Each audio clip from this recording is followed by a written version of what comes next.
Domingo 28 de febrero de 1993, 9:45 de la mañana. Varios helicópteros sobrevolaban la granja Mount Carmel, cerca de la ciudad de Waco, en Texas. Al ver los cañones que sobresalían por las ventanas, los agentes de la ATF comprendieron que no sería una operación fácil. Cuando se disparó la primera bala, nadie sabía que se convertiría en un infierno de 51 días y que sería el asedio policial más largo y sangriento de la historia de Estados Unidos. 51 días después, el 19 de abril, toda América vería por televisión cómo Mount Carmel ardía en llamas. Este documental, basado en registros reales del FBI, informes forenses y testimonios de testigos, te transportará a los 51 días más oscuros de la América de 1993. Este suceso no es ficción, sino la historia real de personas inocentes atrapadas en el triángulo formado por la religión, el Estado y el fanatismo. Cuando termines de ver el video, por favor da tu opinión. ¿Se podría haber evitado esta tragedia? ¿Fue más determinante el fanatismo de Koresh o los errores operativos? 30 años después, este suceso sigue siendo objeto de debate. ¿Cómo lo ves tú? Escribe tu opinión en los comentarios empezando por La verdadera razón. No olvides suscribirte y darle a me gusta al video para ver más historias reales similares. Capítulo 1. El ascenso del profeta. Y cuando el Cordero abrió el primer sello, se hizo silencio en el cielo durante media hora. Apocalipsis 8:1. En febrero de 1993, Estados Unidos atravesaba un momento complicado. Bill Clinton acababa de asumir la presidencia hacía apenas un mes, y el país buscaba su lugar en el nuevo orden mundial tras la Guerra Fría. Estados Unidos, que intentaba curar las heridas de la Guerra del Golfo, luchaba contra la recesión económica interna y trataba de borrar las huellas de los disturbios de Los Ángeles. Aún sin haber superado el impacto del primer ataque al World Trade Center, en el centro de Texas, a 10 millas de la ciudad de Waco, se estaba gestando una tormenta muy diferente. El Mount Carmel Center estaba situado al este de Waco, junto a la autopista 84, en un terreno de 77 acres.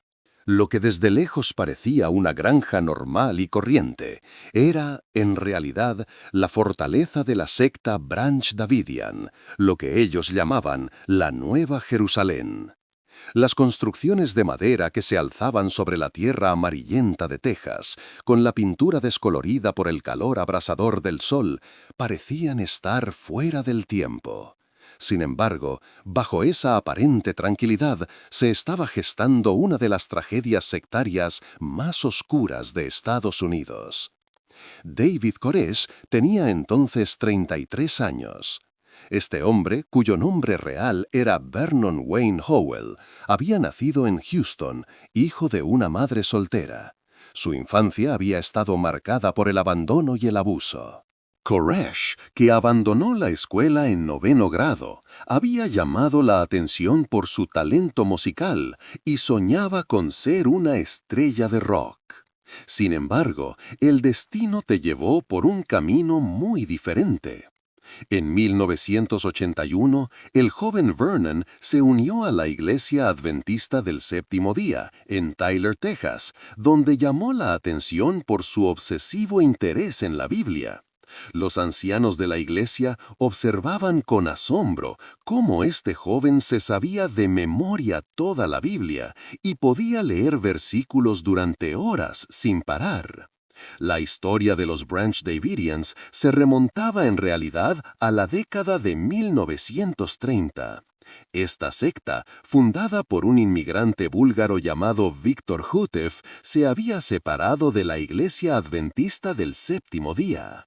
Hutef creía que era el profeta de los tiempos modernos y afirmaba que sería uno de los 144.000 elegidos en el inminente día del juicio final.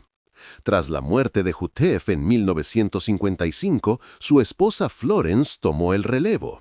Pero en 1959, cuando pasó la fecha en la que había previsto el fin del mundo, la secta estaba a punto de disolverse. Fue entonces cuando un hombre llamado Benjamin Roden reapareció, reunió a la secta y le dio el nombre de Branch Davidians. En 1987, Vernon Howell ya había adoptado el nombre de David Koresh. David hacía referencia al rey David de Israel, mientras que Koresh hacía referencia al gran rey persa Koresh en hebreo. Este cambio de nombre no fue casual. Koresh se veía a sí mismo como la figura mesiánica mencionada en la Biblia, que aparecería en los últimos días. Tras derrotar al anciano líder de la secta, George Roden, en una lucha por el poder, Koresh se convirtió en el gobernante absoluto del Monte Carmelo. Comprender el tejido cultural de Texas en aquella época era fundamental para entender cómo los davidianos habían llegado a ser tan poderosos. Situada en pleno corazón del cinturón bíblico, Texas era una fortaleza del conservadurismo religioso. En Texas, el corazón del cinturón bíblico, la religiosidad conservadora generalizada convivía con el derecho individual a portar armas y el escepticismo hacia la autoridad federal. La filosofía de «no me molestes» estaba grabada en el ADN de los tejanos. Este ambiente era el caldo de cultivo perfecto para que un líder carismático como Koresh convenciera a sus seguidores de que se armaran contra los poderes malignos del gobierno federal. Las enseñanzas de Koresh se desviaban radicalmente del cristianismo tradicional. Se autodenominaba el Cordero de los 7 sellos y afirmaba ser la única persona capaz de descifrar las profecías del Apocalipsis. Según sus seguidores, era el precursor de la segunda venida de Jesús. Sin embargo, la teología de Koresh no era solo escatológica, sino que también se basaba en la sexualidad. En su doctrina, a la que llamaba Nueva Luz, afirmaba que todos los matrimonios eran inválidos y que todas las mujeres de la secta le pertenecían, mientras que a los seguidores varones se les obligaba a vivir en celibato.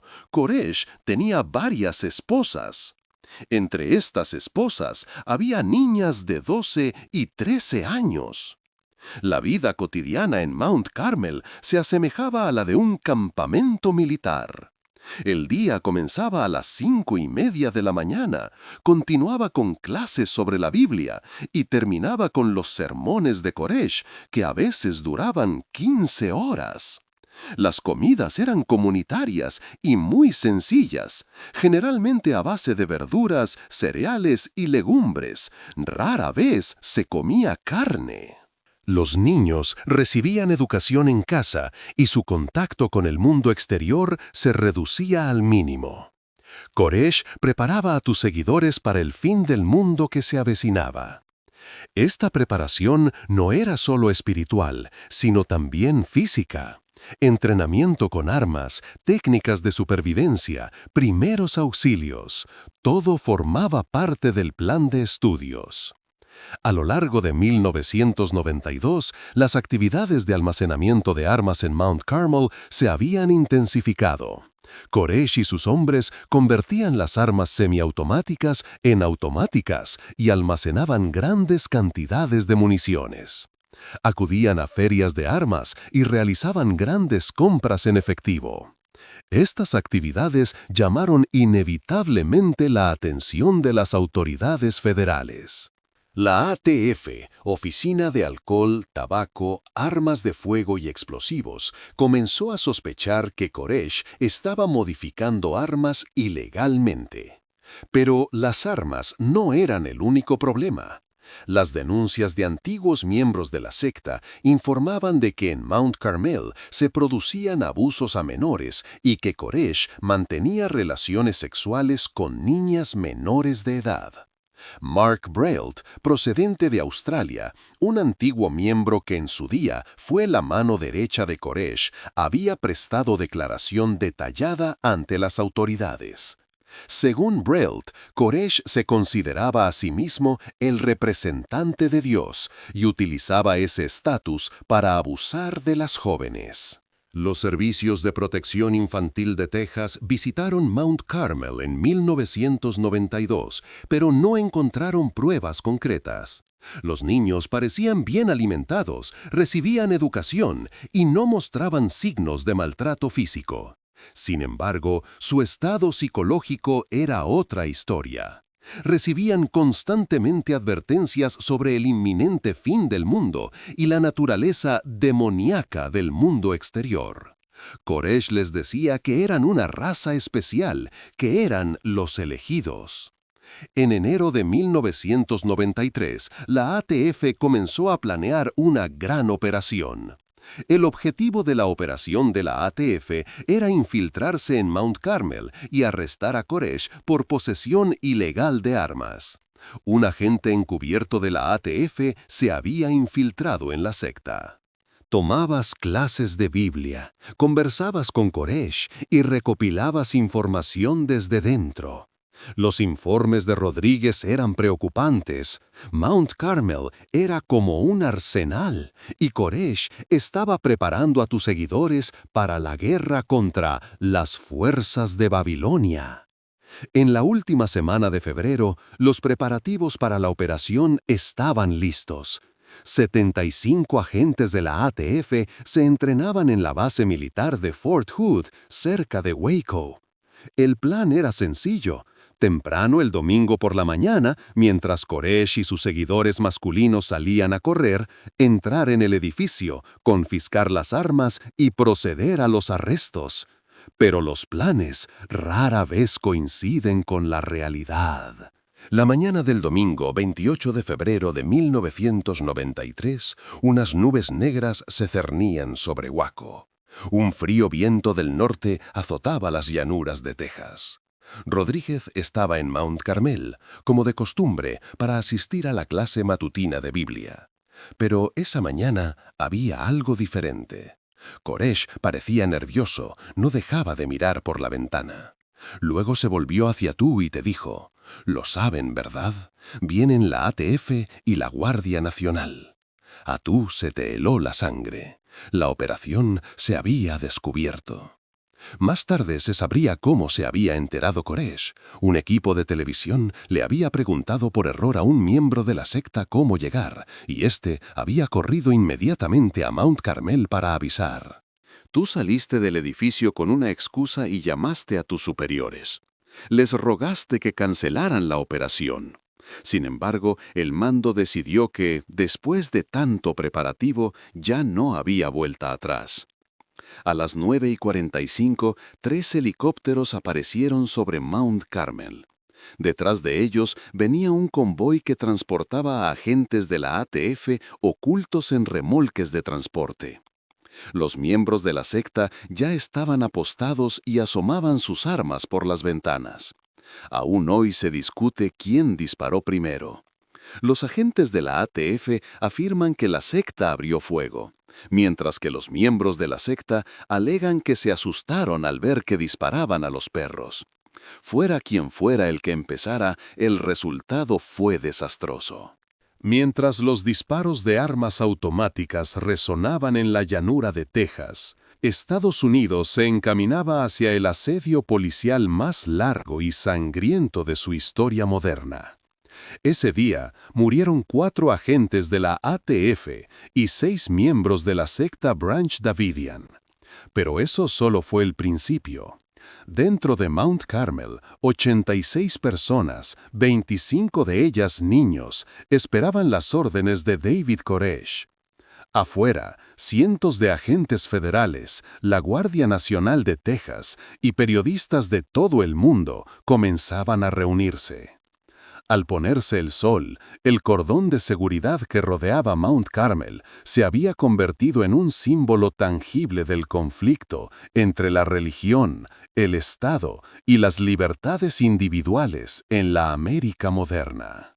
Para los que estaban dentro, era el cumplimiento de las profecías escritas en la Biblia. Para los que estaban fuera, era una guerra que había que librar para establecer la ley y el orden.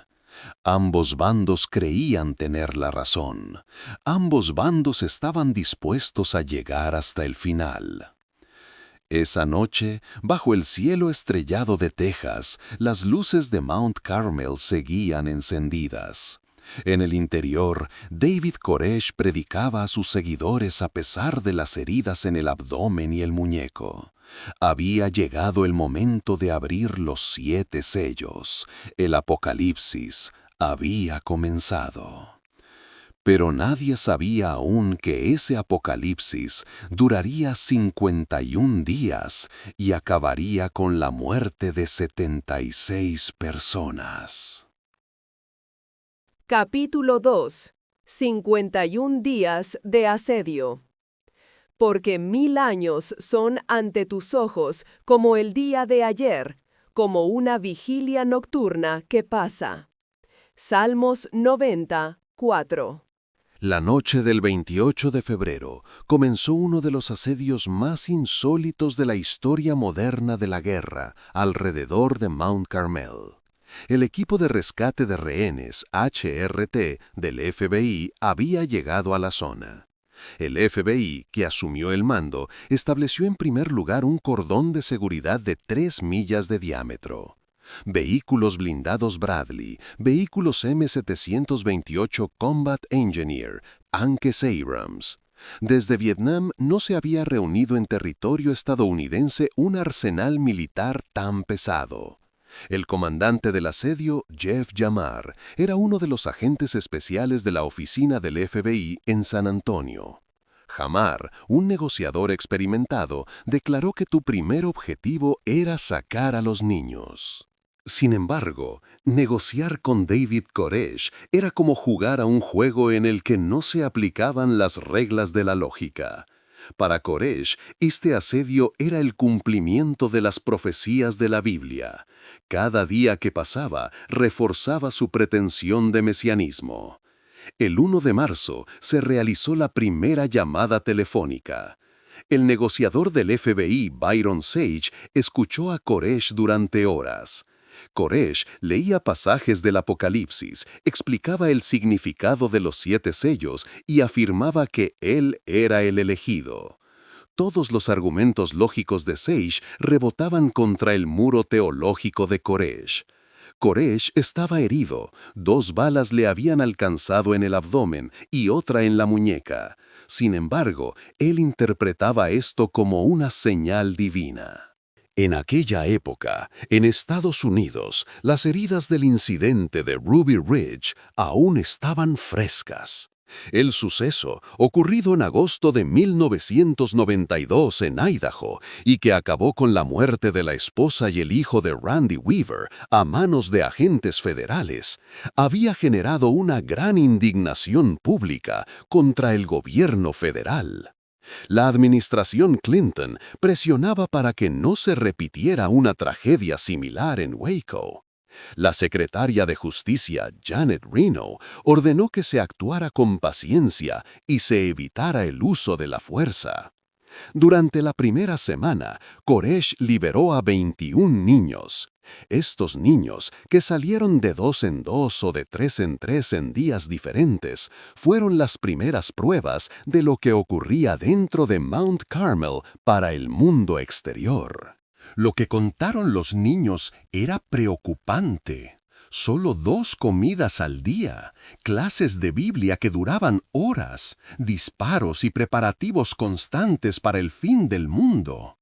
En los exámenes médicos no se encontraron indicios evidentes de maltrato físico, pero sus declaraciones apuntaban a una intensa indoctrinación religiosa y aislamiento. El 8 de marzo, Koresh prometió que todos se rendirían a cambio de un sermón de 58 minutos que se retransmitiría por la Radio Nacional.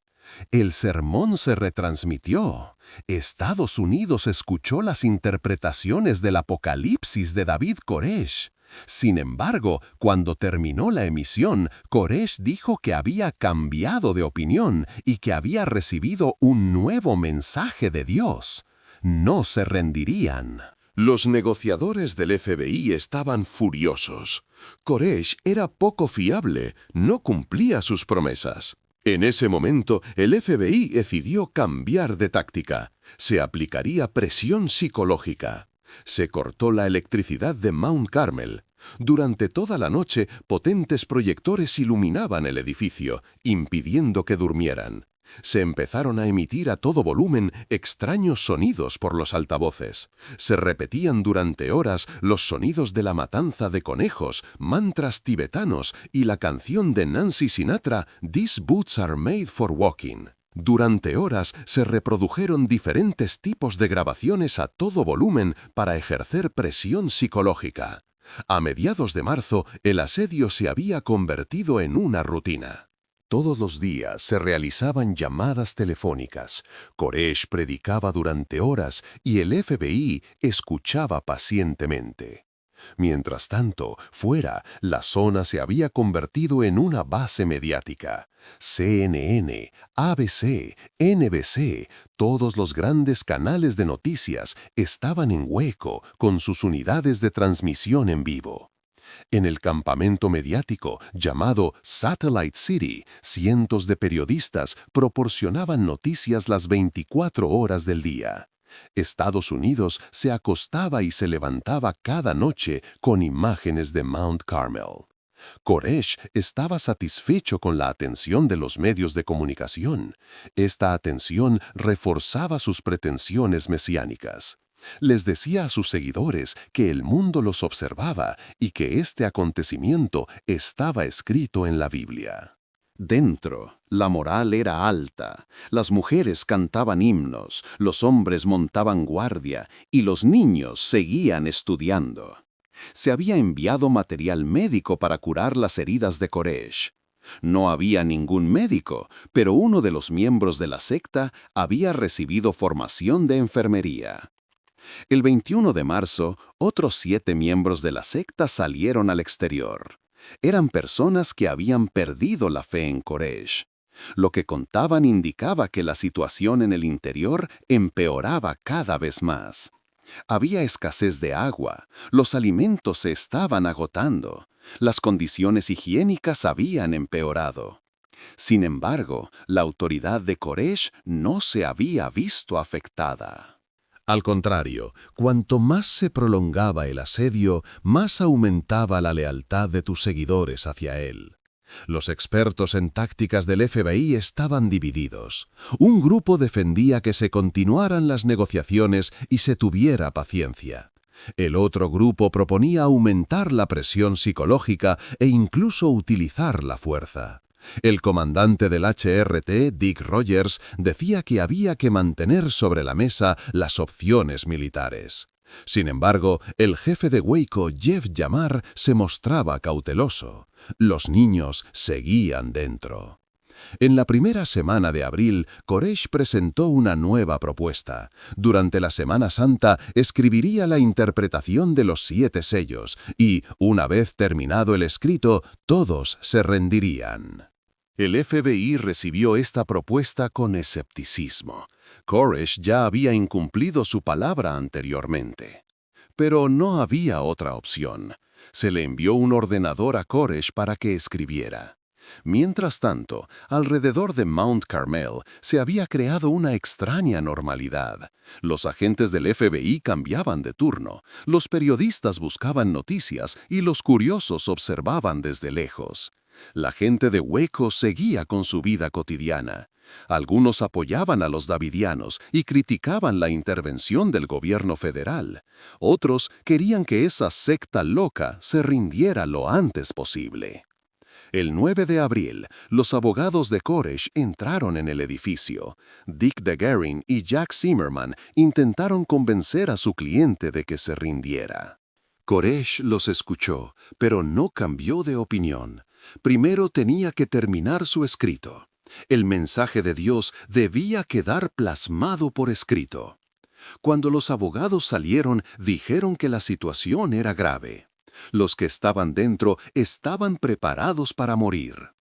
El 14 de abril, los altos mandos del FBI se reunieron en Washington. El asedio llevaba 45 días y no se había avanzado nada. El costo superaba el $1.000.000 al día. La opinión pública estaba impaciente. Los agentes del HRT estaban agotados. La secretaria de Justicia, Janet Reno, hacía cada vez más preguntas en las reuniones informativas. Había que trazar un plan. El plan era sencillo. Se utilizaría gas CS. Este gas lacrimógeno se había utilizado en Vietnam. Se decía que era inofensivo, que solo causaba molestias. Asfixiarían a los que estaban dentro con el gas para obligarlos a salir. No había máscaras antigas para los niños, pero se pensaba que el gas no los mataría, solo les causaría molestias. El plan se presentó a Janet Reno el 17 de abril. Reno dudó al principio, temía que los niños resultaran heridos. Sin embargo, los funcionarios del FBI la convencieron. Le dijeron que los niños que estaban dentro ya habían sido abusados y que debían ser rescatados lo antes posible. Tenían información de que Koresh podría ser un terrorista suicida y que estaba planeando un suicidio colectivo, aunque la mayor parte de esa información resultaría ser exagerada o falsa. La noche del 17 de abril, Reno aprobó el plan. El domingo 18 de abril se realizó la última llamada telefónica. Byron Sage le dijo a Koresh que al día siguiente serían expuestos al gas y que era su última oportunidad para rendirse. Koresh respondió con voz tranquila: «Déjame terminar de escribir. Te prometo que saldremos cuando termine». Sage insistió: «Mañana llegaría el gas». Koresh colgó el teléfono. Esa noche, en Mount Carmel, reinaba un extraño silencio. Las cámaras térmicas del FBI mostraban que los que estaban dentro estaban preparándose para el gas, clavando contrachapado en las ventanas. Algunos rezaban, otros cantaban himnos. David Koresh reunió a sus seguidores por última vez. Se desconoce de qué habló. Los supervivientes contarían que esa noche Koresh abrazó a todos uno por uno y se despidió largamente de los niños. Lunes 19 de abril de 1993, 5:59 de la mañana. Comenzaron los últimos avisos. Esto no es una negociación. Salgan inmediatamente para no verse afectados por el gas. No hubo respuesta desde el interior, solo silencio. Los agentes del FBI hacían los últimos preparativos. Los vehículos M728 Combat Engineer se pusieron en marcha para perforar las paredes. Los lanzagranadas estaban listos para disparar las cápsulas de gas CS. 6:02 a.m. Se dispararon las primeras cápsulas de gas. El interior de Mount Carmel comenzó a llenarse de humo blanco. Las cámaras térmicas mostraban que los que estaban dentro llevaban máscaras antigas y se tapaban la boca con toallas húmedas. Los niños eran trasladados al piso superior. Nadie salía. A medida que pasaban las horas, el gas se intensificaba. Los vehículos SEV derribaban las paredes del edificio y se bombeaba más gas al interior. A las 11:30, uno de los vehículos Bradley derribó por completo la fachada del edificio. Ahora se veía el interior. Reinaba el caos. La gente corría de un lado a otro. Y entonces, a las 12:07, se vio la primera llama. El humo que se elevaba desde la esquina suroeste del edificio se convirtió rápidamente en llamas. Al mismo tiempo, se habían iniciado incendios en 3 puntos diferentes del edificio. Los agentes del FBI estaban conmocionados. A pesar de que los equipos de extinción de incendios estaban listos, se produjo un retraso en la intervención por motivos de seguridad. Se oían disparos desde el interior. El viento seco de Texas avivaba las llamas. La estructura de madera ardía como una caja de cerillas. En cuestión de minutos, todo el edificio estaba envuelto en llamas. Las imágenes tomadas desde los helicópteros del FBI parecían una escena del infierno.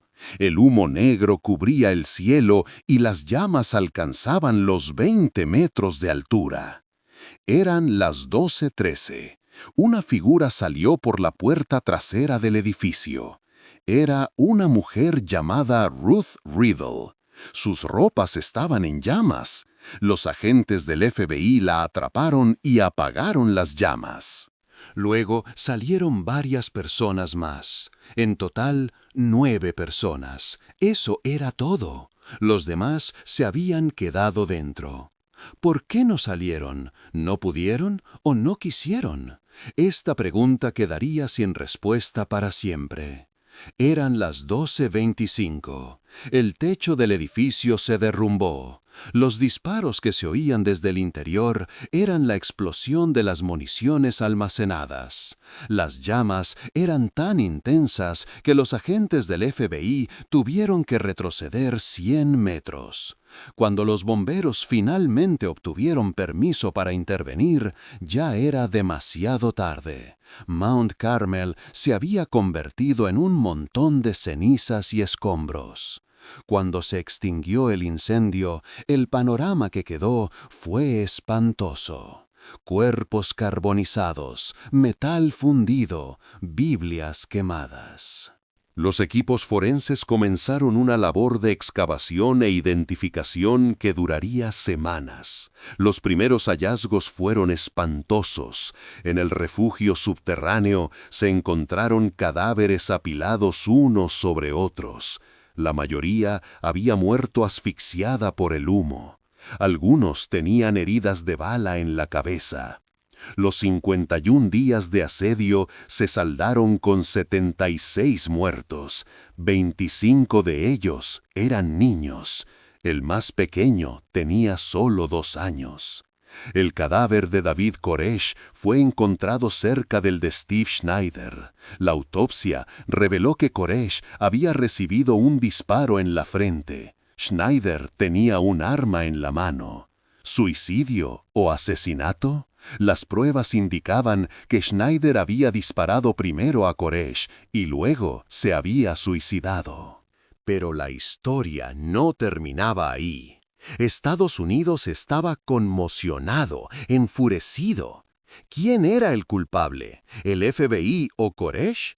¿Quién había iniciado el incendio? ¿Por qué habían muerto tantos niños?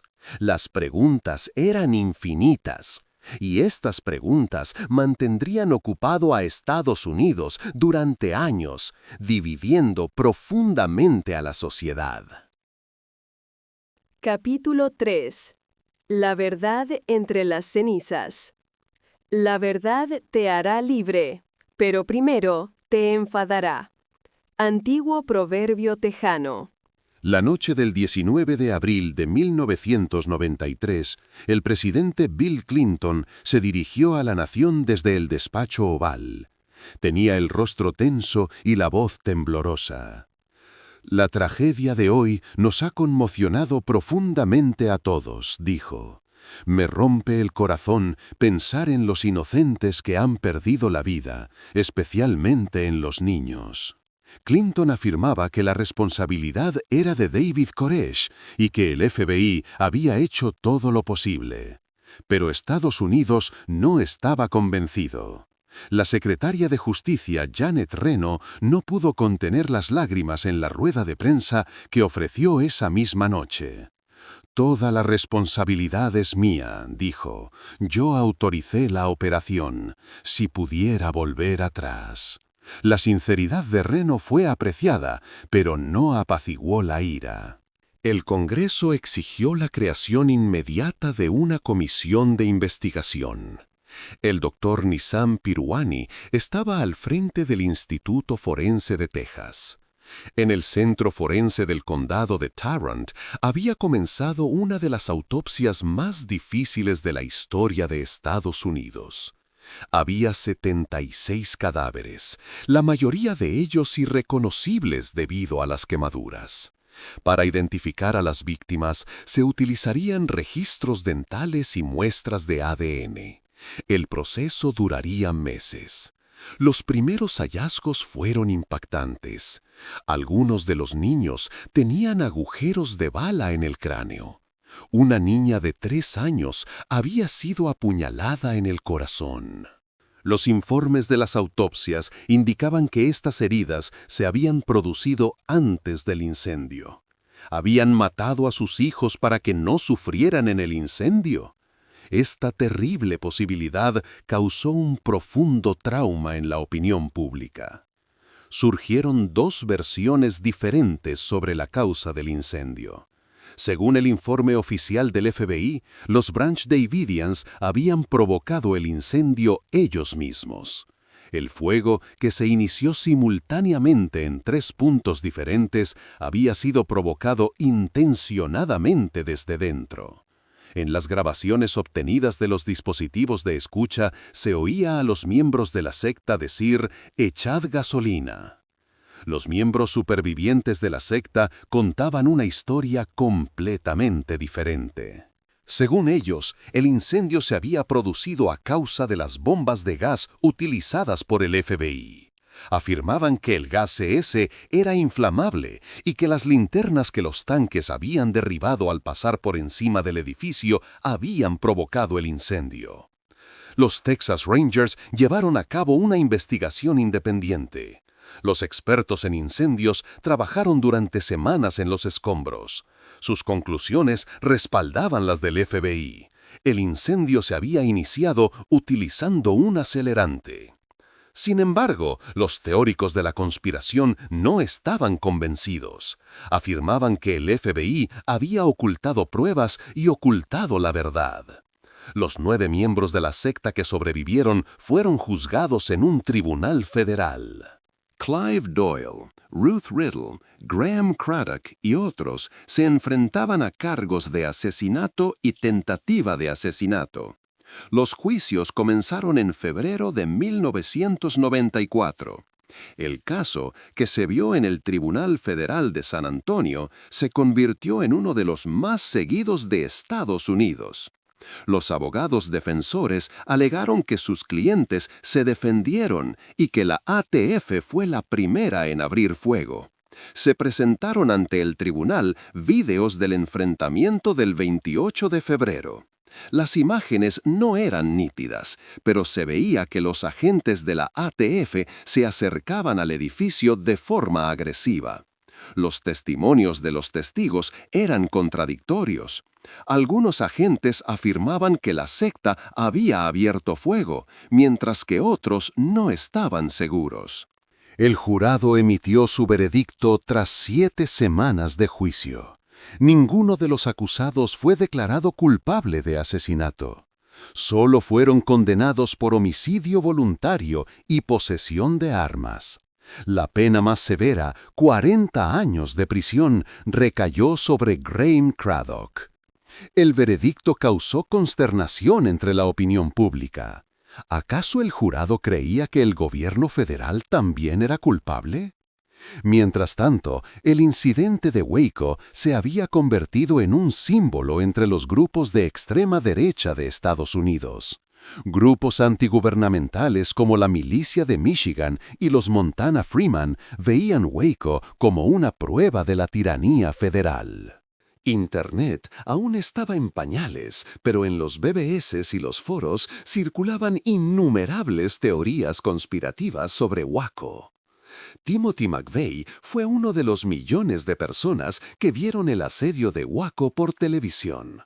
McVeigh, veterano de la Guerra del Golfo, sentía un profundo odio hacia el gobierno federal. Waco fue la gota que colmó el vaso para él. Durante el asedio había ido a Waco. Se unió a los manifestantes que rodeaban Mount Carmel y vendió camisetas con la leyenda Remember Waco, recuerda Waco. El 19 de abril de 1995 era el segundo aniversario del incendio de Waco. Una camioneta estacionada frente al edificio federal Alfred P. Murrah en Oklahoma City explotó. Murieron 168 personas, 19 de ellas niños. Cuando McVeigh fue capturado, llevaba consigo folletos relacionados con Waco. Durante su interrogatorio, dijo que el atentado era una venganza por Waco. Esta confesión ponía de manifiesto la magnitud del trauma social que había causado la tragedia de Waco. En el verano de 1995, el Congreso inició una amplia investigación sobre Waco. La Comisión Conjunta de la Cámara de Representantes y el Senado escuchó a cientos de testigos y examinó miles de páginas de documentos. El presidente de la comisión era el congresista republicano Bill Theliff. Demócratas y republicanos discreparon profundamente en su interpretación de los hechos. Janet Reno, que testificó ante la comisión, defendió su decisión. Había información de que se estaba abusando de niños. Esperarlos los habría puesto en mayor peligro.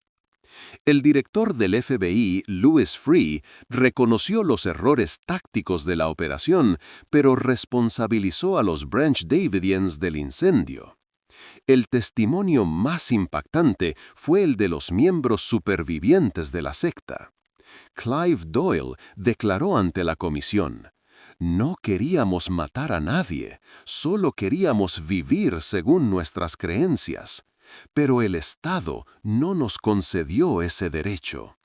David Thibodeau, otro superviviente, contó que el FBI había aplicado tortura psicológica y que la privación del sueño había vuelto loca a la gente. El informe de la comisión se publicó en 1996.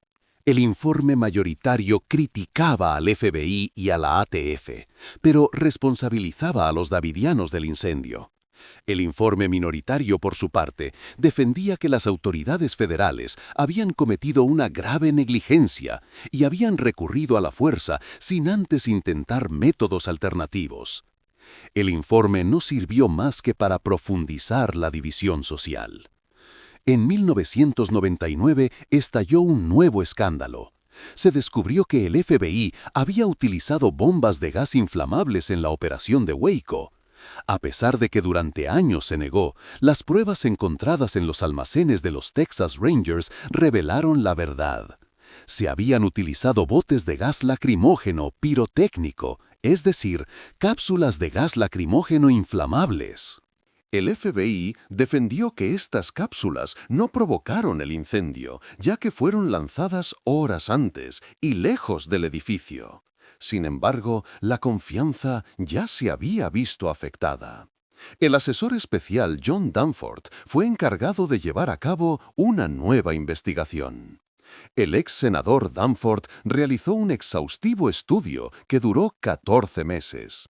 El informe que publicó en 2000 exoneraba al FBI del incendio. Sin embargo, el informe también confirmaba que el FBI había mentido al Congreso y al público, ocultando el uso de gas pirotécnico. Mientras tanto, Mount Carmel se había convertido en un lugar de peregrinación. Cada año, el 19 de abril, cientos de personas acudían allí para recordar a los fallecidos. En 1999, los Branch Davidian supervivientes construyeron una pequeña iglesia sobre los escombros. En la iglesia estaban escritos los nombres de las 82 personas fallecidas, incluidos los 6 miembros de la secta que murieron el 28 de febrero. Waco quedó como una profunda herida en la memoria colectiva estadounidense. El suceso planteó cuestiones fundamentales como el uso del poder por parte del gobierno federal, los límites de la libertad religiosa y la protección de los niños. Pero, sobre todo, Waco se convirtió en un símbolo de la polarización social. Para el sector liberal, Waco fue una tragedia en la que una secta peligrosa preparó su propio fin. Para el sector conservador, fue una masacre en la que la tiranía federal asesinó a estadounidenses inocentes. La brecha entre estas dos narrativas no se ha cerrado con el paso de los años, sino que se ha profundizado. En 2018, Paramount Network emitió una miniserie titulada Waco. La serie, en la que Taylor Kitsch interpretaba a David Koresh, intentaba narrar los acontecimientos desde la perspectiva de ambas partes. La serie tuvo una gran acogida y la generación más joven conoció por primera vez la tragedia de Waco. Sin embargo, la serie también suscitó polémica. Se la acusó de mostrar a Koresh como un personaje simpático. Los círculos académicos publicaron cientos de artículos y decenas de libros sobre Waco. Los sociólogos analizaron la psicología de las sectas. Los juristas debatieron los límites de la autoridad de las fuerzas del orden. Los teólogos analizaron los peligros de las creencias apocalípticas. Sin embargo, ningún trabajo académico pudo explicar por qué tuvieron que morir 25 niños. El FBI afirmó haber aprendido la lección de Waco. Se desarrollaron nuevos protocolos. Se dio más importancia a los psicólogos en las negociaciones de crisis. El uso de la fuerza se estableció como último recurso. Sin embargo, los críticos sostuvieron que estos cambios eran meramente cosméticos y que la cultura institucional no había cambiado. En 2023, en el 30º aniversario de Waco, hablaron los últimos testigos supervivientes. Sheila Rartin había perdido a su esposo y a sus 4 hijos en el incendio. «Todavía los veo todas las noches en mis sueños», dijo. «El fuego, los gritos, el humo, nunca se acaba». Clive Doyle mostró las quemaduras en sus manos y dijo: «Estas marcas no solo están en mi cuerpo, sino también en mi alma». Pero quizás el testimonio más impactante fue el de un niño que tenía 9 años en ese momento y sobrevivió al incendio. Ahora tiene 39 años y no quiso revelar su nombre. «La gente me dice que Koresh era un monstruo», dijo. «Quizás lo era. Pero él era mi papá David, y el FBI mató a mi familia». La cruz que se eleva sobre los escombros de Mount Carmel sigue allí. En ella se lee: «Aquí murieron 82 personas. 28 de febrero 1993 de 1993. Cada año, en el aniversario, un pequeño grupo se reúne para rezar. Algunos son supervivientes de los Branch Davidians, otros han perdido a sus familias y otros solo quieren recordar. Pero la verdad es que Waco no solo causó la muerte de 82 personas. Waco fue una grieta en el tejido de la sociedad estadounidense. Esa grieta formaba parte de una cadena de desconfianza y violencia que se extendía desde Ruby Ridge hasta Oklahoma City y desde allí hasta el asalto al Congreso del 6 de enero de 2021. Y aún no se veía el final de esa cadena. Capítulo 4. Los niños del Apocalipsis. Dejen que los niños vengan a mí, no los impidan, porque el reino de Dios es de quienes son como ellos. Marcos 10:14. 25 niños. Esa cifra era la realidad más dolorosa de la tragedia de Waco. El más pequeño tenía 15 meses y el mayor 15 años. Cada uno de sus nombres era como una herida en la conciencia colectiva de Estados Unidos. ¿Cómo habían muerto esos niños? ¿Quién era el responsable? Los informes forenses revelaron algunos detalles espantosos, pero nunca se sabría la historia completa. Kimberly Martin tenía 11 años. Era la hija de Douglas Martin, que sobrevivió al incendio. El informe forense indicaba que Kimberly había muerto asfixiada por el humo. Su cuerpo fue encontrado junto al de su madre, Sheila, y sus 3 hermanos en la sala de hormigón del centro del edificio. Esta sala había sido diseñada como refugio, pero durante el incendio se convirtió en una trampa mortal. Las imágenes de la cámara térmica del FBI mostraban los movimientos de las personas que se encontraban en el interior cuando comenzó el incendio. Los mapas de temperatura registraban que las personas se habían desplazado primero a los pisos superiores y luego a la sección de hormigón del centro. Esta habitación de hormigón parecía el lugar más seguro para protegerse del incendio. Sin embargo, no tenía ventilación. El humo que se acumuló en su interior alcanzó una concentración mortal en cuestión de minutos. El equipo del Dr. Nizam Pirwani determinó que la mayoría de los niños murieron por intoxicación con monóxido de carbono. Esto significa que no murieron por el fuego en sí, sino por el humo. Algunos niños no tenían rastros de humo en los pulmones, lo que indica que debieron de morir antes de que se iniciara el incendio. Una niña de 3 años tenía una puñalada en el pecho y otro niño tenía un agujero de bala en la cabeza. Los informes de las autopsias psicológicas pintaban un cuadro aún más inquietante. Las entrevistas realizadas a los niños que sobrevivieron al Monte Carmelo revelaron la profundidad del trauma que habían sufrido. Estos niños no habían tenido una infancia normal.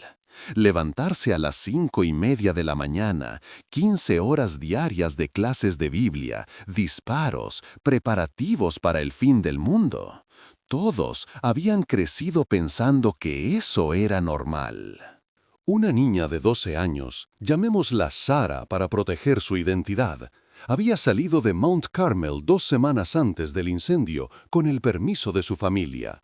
Lo que contaste al psicólogo Dr. Bruce Perry revelaba los oscuros detalles de la vida en el interior. Sara contó que David Koresh te había mostrado un interés especial y te había dicho que pronto serías una de sus esposas.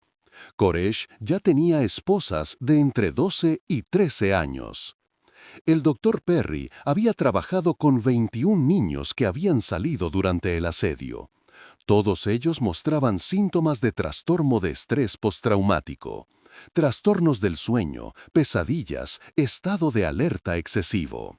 Pero lo más inquietante era la lealtad que algunos niños seguían mostrando hacia Koresh. Lo llamaban Papá David y creían que era realmente un profeta. El número de hijos biológicos de Koresh era controvertido. Se estimaba que tenía al menos 12, quizá 15 hijos. Las madres de estos niños eran diferentes mujeres de la secta. Michelle Jones, de 18 años, había dado a luz a gemelos de Koresh. Rachel Howell, la esposa legal de Koresh, era madre de 3 hijos. La hija de Judy Schneider, Mayana, solo tenía 2 años. Todos murieron en el incendio. El método de crianza de Koresh era autoritario y manipulador. Desde pequeños se les enseñaba a los niños que él era la voz de Dios. La desobediencia se castigaba con severidad. Mark Breault, antiguo miembro de la secta, contó que había presenciado cómo Koresh golpeaba a un bebé de 8 meses con una cuchara de madera en nombre de la disciplina. Esta disciplina continuaba hasta que el niño dejaba de llorar. El sistema educativo también estaba bajo el control de Koresh. En Mount Carmel había una escuela, pero el plan de estudios se basaba íntegramente en la Biblia. Incluso los problemas de matemáticas estaban llenos de referencias bíblicas. Por ejemplo, Noé metió 2 animales de cada especie en su arca. Si hay 40 especies de animales, ¿cuántos animales hay en total? Los niños estaban completamente aislados del mundo. No había televisión, la radio era limitada y los periódicos y revistas estaban prohibidos. La situación de los niños durante el asedio era el mayor dilema para el FBI. Los negociadores pensaban que los niños eran rehenes, pero técnicamente no lo eran, ya que sus padres estaban con ellos. Los psicólogos infantiles del FBI intentaron evaluar el efecto del largo asedio en los niños. La falta de sueño, la desnutrición, el estrés constante, todo ello amenazaba la salud física y mental de los niños. Las grabaciones de audio del FBI mostraban la situación de los niños durante el asedio. Se oían llantos de niños de fondo. En una grabación se oía a Koresh gritar: ¡Callen a los niños! En otra grabación, un niño decía: ¡Quiero salir! Una voz adulta, probablemente la de su madre, respondía: «Saldremos cuando Dios quiera». La mañana del 19 de abril, cuando comenzaron a lanzar el gas, la mayoría de los niños se encontraban en la planta superior. Según el plan del FBI, el gas afectaría a los niños, pero no los mataría. Sin embargo, no había máscaras antigás para los niños. Los papás intentaron proteger a los niños con toallas húmedas y mantas. No sirvió de nada. El gas CS era demasiado fuerte para sus pequeños pulmones. Algunos niños tenían dificultades para respirar incluso antes de que comenzara el incendio. Cuando comenzó el incendio, cundió el pánico. Los testimonios de los testigos y las grabaciones de audio daban pistas sobre lo que estaba sucediendo en el interior. Una mujer gritaba: «¡Salvad a los niños!». Una voz masculina gritaba: «¡Las puertas están bloqueadas!». Gritos de niños, explosiones, madera crujiendo. Todo ello estaba presente en las grabaciones de audio del FBI. Se pensaba que algunos padres habían matado a sus hijos por misericordia. Los hallazgos forenses lo respaldaban. Daylan Gent, de 3 años, había recibido un disparo en la cabeza. El cadáver de su madre, Nicole Gent, yacía a su lado, con una pistola en la mano. ¿Había Nicole matado a su hijo para que no sufriera en el incendio? La respuesta a esa pregunta se había quemado con ella. Una de las niñas que sobrevivió al incendio fue Heather Jones, de 14 años. Heather, que fue trasladada al hospital con quemaduras de 3er grado, contó lo que había vivido después de recuperarse. David nos dijo que era la última prueba. Dios nos estaba poniendo a prueba. Si atravesábamos el fuego, iríamos al cielo. Heather recibió tratamiento psicológico durante años. Todavía tenía pesadillas con el incendio y los gritos. La muerte de los niños provocó un gran examen de conciencia en Estados Unidos. ¿Cómo era posible que 25 inocentes hubieran sido víctimas de un conflicto ideológico? ¿Por qué no intervino el Servicio de Protección Infantil? ¿Por qué el FBI no dio prioridad a la seguridad de los niños? Las preguntas no cesaban y no había respuestas satisfactorias. Janet Reno vivió a la sombra de Waco hasta el final de su vida. Cuando murió de Parkinson en 2016, mencionó Waco en su testamento. Fue la decisión más difícil de mi vida. Pienso en esos niños todos los días. Ojalá hubiéramos encontrado otra solución. Uno de los antiguos asistentes de Reno contó que guardaba en su oficina fotografías de las víctimas de Waco y que solía mirar con frecuencia las de los niños. Byron Sage, el principal negociador del FBI, solía hablar de Waco en sus charlas tras su jubilación. Hablé con Koresh durante 51 días. Intenté convencerlo. Al menos deja salir a los niños, le dije una y otra vez. Son mis hijos, respondía. Son hijos de Dios. Yo soy su padre y su protector. En ese momento comprendí que estábamos luchando por esos niños, pero que Koresh los estaba utilizando como escudo.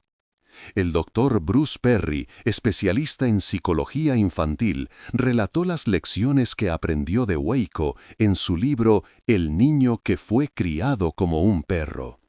Según Perry, los niños de Mount Carmel eran víctimas de un lavado de cerebro sistemático. Sus etapas de desarrollo normales se habían visto alteradas y su percepción de la realidad se había distorsionado. Para esos niños, Koresh era Dios. Su palabra era la verdad absoluta. La muerte era para ustedes la puerta de entrada al cielo. Romper esta creencia requirió años de terapia. El destino de los niños que sobrevivieron a Waco también fue trágico. La mayoría fueron acogidos por familiares, pero tuvieron problemas de adaptación. Ir a la escuela normal, hacer amigos, llevar una vida normal, todo parecía imposible. El seguimiento constante de los medios de comunicación agravaba vuestros traumas. Algunos cambiaron de nombre y ocultaron vuestra identidad. En 2003, uno de los niños que sobrevivió al incendio se suicidó. Tenía 23 años. En la nota que dejó decía: «Sigo viendo las llamas. Los ruidos no cesan. David Baba tenía razón. El mundo es realmente un lugar horrible». Este suicidio fue una prueba del trauma que Waco causaría durante generaciones. El estado de Texas modificó las leyes de protección infantil tras los sucesos de Waco. Las sectas y las comunidades religiosas cerradas serían objeto de un control más estricto. Sin embargo, en la práctica se trataba de un tema difícil y delicado. ¿Cómo se establecería el equilibrio entre la libertad religiosa y los derechos de los niños? ¿Dónde estaba el límite de intervención de las autoridades? En 2008, la redada contra la secta polígama FLDS reavivó el fantasma de Waco.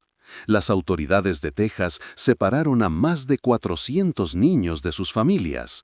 Sin embargo, debido a la falta de pruebas, los niños fueron devueltos. La opinión pública se dividió. Algunos decían que se había aprendido la lección de Waco, mientras que otros afirmaban que el Estado había vuelto a excederse. Los académicos analizaron las muertes de los niños de Waco en el contexto del abuso infantil por motivos religiosos. La doctora Janet Heimlich escribió en su libro Breaking Their Will que el abuso infantil por motivos religiosos es un problema común pero ignorado en Estados Unidos. Waco fue un caso extremo, pero abusos similares ocurren todos los días, a puerta cerrada. Las tumbas de los niños que murieron en Mount Carmel se encontraban dispersas por un cementerio de Waco. Algunos padres fueron enterrados junto a sus hijos. En las lápidas figuraban sus edades: 2, 3, 5, 8, 10. Cada uno de ellos era un enigma, ya que se desconoce lo que vieron y vivieron en sus cortas vidas. En 2013, en el 20º aniversario de Waco, uno de los agentes de la ATF de la época habló. Chuck Saravin fue uno de los responsables de planear la operación. Todas las noches pienso en esos niños. ¿Y si hubiéramos hecho un plan diferente? ¿Y si hubiéramos sido más pacientes? Quizás todos estarían vivos. Esta carga la llevaré hasta la tumba. La víctima más joven de Waco, Startle Summers, tenía solo 15 meses. Había estado en Mount Carmel desde que nació. Nunca había visto el mundo exterior. Para ella, todo el universo estaba entre las paredes de ese edificio de madera. El 19 de abril murió asfixiada por el humo. Su pequeño cuerpo fue encontrado en los brazos de su madre. Su madre había intentado protegerlo, pero no lo había conseguido. Cyrus Koresh era el hijo de 8 años de David Koresh. Los testigos contaban que Cyrus estaba ciegamente apegado a su padre. Koresh le prestaba especial atención y lo presentaba como el niño elegido. Cyrus estaba junto a su padre durante el incendio. Los cadáveres de ambos fueron encontrados uno al lado del otro. Cyrus tenía una herida de bala en la cabeza, probablemente disparada por Steve Schneider. Star Koresh era una niña de 6 años. Era una de las hijas de David Koresh. Los que sobrevivieron al incendio contaban que Star había estado muy asustada en los últimos días y no dejaba de llorar. Los extraños sonidos que el FBI emitía por los altavoces la aterrorizaban. Su mamá intentaba calmarla, pero no lo conseguía. El cadáver de Star fue encontrado en el refugio de hormigón, junto con los de otros niños. Cada uno de estos niños tenía una historia diferente. Todos ellos eran víctimas inocentes del apocalipsis que se les había impuesto. No habían elegido nada. Habían nacido en Mount Carmel o habían sido llevados allí por sus padres. Sus vidas habían quedado atrapadas entre las creencias de los adultos y la intervención del Estado. El doctor Alan Stone, psiquiatra de la Universidad de Harvard, escribió en un informe elaborado para el FNI: los niños de Waco son unas de las víctimas más trágicas de la historia moderna. No eran terroristas ni delincuentes, solo eran niños que habían nacido en el momento y el lugar equivocados. Su muerte fue el resultado tanto del fanatismo de Koresh como de la intervención inadecuada del Estado. En 2018 se celebró un simposio sobre Waco en la Universidad de Baylor. Una de las ponentes era una mujer que había sobrevivido al incendio y que ahora tenía 35 años. En aquel entonces tenía 10 años. La gente me dice que Koresh era un monstruo, quizás lo era, pero era nuestro mundo. Y cuando ese mundo se incendió, nosotros morimos con él. Aunque nos salvamos físicamente, nuestras almas quedaron allí. El legado de Waco no fue solo muerte y destrucción. El suceso desencadenó un debate permanente en Estados Unidos sobre los derechos de los niños, la libertad religiosa y la intervención del Estado. Incluso hoy en día, cuando se producen situaciones similares, se dice que Waco no debe repetirse. Pero, ¿cómo se puede evitar? Todavía no hay una respuesta clara a esta pregunta. El día que Mount Carmel ardió, la inocencia de Estados Unidos también ardió. La muerte de 25 niños dejó una mancha indeleble en la conciencia colectiva. Ellos fueron las víctimas más inocentes del conflicto entre la ideología y la autoridad. Sus historias permanecerán como un recordatorio de uno de los momentos más oscuros de la humanidad. El asedio de Waco, más allá de ser una tragedia que se cobró 76 vidas, fue un punto de inflexión que puso de manifiesto las profundas fracturas de la sociedad estadounidense. Las tensiones entre la religión y el Estado, la libertad individual y la seguridad colectiva, la fe y la lógica alcanzaron su punto álgido en Waco. Y, lamentablemente, quienes pagaron el precio más alto fueron los niños, que no tenían voz en este conflicto. La cruz que se alza hoy en el lugar donde se encontraba Mount Carmel no solo es un monumento a los fallecidos, sino también a los daños que la humanidad se inflige a sí misma. Quienes acuden allí cada 19 de abril a leer los nombres de los 25 niños, tal vez deberían preguntarse, ¿qué es la justicia para estos niños? ¿Se ha hecho justicia alguna vez? Las cenizas de Waco se han enfriado, las heridas han cicatrizado, Pero el fantasma de los 25 niños vivirá para siempre en la conciencia de Estados Unidos. Como víctimas inocentes del fanatismo y la violencia, han pasado a formar parte de las páginas oscuras de la historia. Y quizás lo más trágico sea que aún existe la posibilidad de que se repitan tragedias similares, porque la humanidad siempre ha sido incapaz de aprender de la historia. La historia de Mount Carmel termina aquí, pero el legado de Waco sigue vivo en la memoria colectiva de Estados Unidos. Cada nueva generación redescubre esta tragedia y se hace las mismas preguntas. ¿Cómo ocurrió? ¿Por qué no se pudo evitar? Y lo más importante, ¿qué debemos hacer para que no vuelva a ocurrir? Quizás la respuesta se encuentre en las palabras de uno de los seguidores de David Koresh. Todos creemos en algo, pero cuando nuestra fe es más valiosa que la vida de los demás, especialmente la de los niños, es entonces cuando nos convertimos en monstruos. Waco pasó a la historia como la prueba más dolorosa de esta realidad.